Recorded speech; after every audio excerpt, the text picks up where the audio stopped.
Hello ladies and gentlemen, my name is Stefan and welcome to another great series. Now before we jump into the video, I want to first kind of explain what is going on. This series is called Storytime, and all we do is tell stories that might be either interesting, funny, or some way entertaining, or at least I hope so. I'll be trying to get this series with an episode each week, but I do not make a promise for that since only this video took me more than a week to complete, so yeah. Shall we start with today's story? Yes, I believe so. We will be talking about the perfect crime. Before we start, I want to say I do not advise nor support this kind of action in any way, so don't do it. Yeah, no, don't do it. Let's start with choosing the crime. There's only one logical crime, at least so to say. Now it's bad obviously, and no one should ever do it, but I would see why people would do it. And the thing is that I'm talking about is robbery. Okay, now that we know what we'll be doing, let's choose a spot.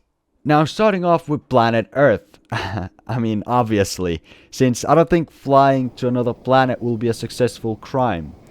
I mean, if we're going to be committing a crime, that would mean we're in a way limited to our resources, meaning money. And without money, it won't be easy to fly up to another planet, to be honest. So yeah, that is the only reason I'm sticking with planet Earth. The only reason.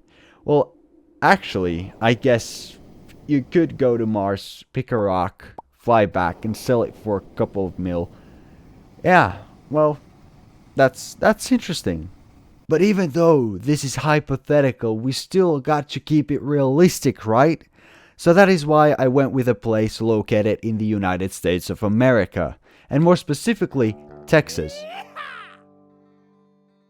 Now no, it's not really the way I'm going to describe it as, but to make it more interesting, I decided to use the look of Texas that the movies have created. You will see what I mean in a second. So let me paint you a picture. Imagine a desert-like scenario with nothing around, only the ground and the sky and a few cacti lying around, and one little lonely house, or more like a bar. Why did I choose this place? Well, you need a spot that will get a good amount of money, but yet again, not be caught. So you could try something like New York City Bank that could give plenty of money, but to be honest, I'm almost 100% positive you won't make it without getting caught anywhere throughout the process. So yeah, you want to choose a low populated place. That is why we went with a small bar that is a little outside of the city. Okay, so we have a place that will rob. But during the day, there are people around or even in the saloon itself. So what we'll have to do is break in during the night. Now, we want to look professional, of course. But yet, we can't afford plenty of expensive equipment. So here is what we do. We pick up the closest truck and throw it through the window. Okay, so the next step is... oh, of course, the alarm. We totally forgot about that. If we're lucky, it will be an old type of alarm which just rings loud as possible. But the negative side is that we're in a desert. So nothing is there to stop the sound flowing all the way to the sheriff's house. So from there, we'll have about 15 minutes until he changes from his pajamas. I don't know. Puts on his uniform, finds his horse, and travels to the spot. Time is ticking, so we better be quick. We'll get the money behind the counter at first. If we're lucky, we'll have a couple $100. After that, we'll be looking for another 10 minutes around the place for money and other treasures that could be worth something. Once the 10 minutes are up, we should have about 2 grand. But oh, as we just step out of the bar, we see a bottle there in the middle of a shelf, a bottle of beer.